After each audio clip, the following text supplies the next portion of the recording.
before you start thinking about how to fix the entertainment industry, and before you start thinking about how to fix politics and how you're going to take on the world of being a Christian in the medical profession, like, sort your own life out, will you?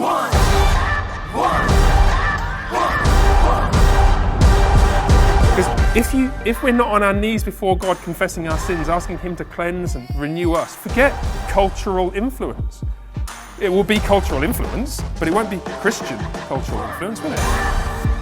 You have two options. Either culture shapes you or you shape culture.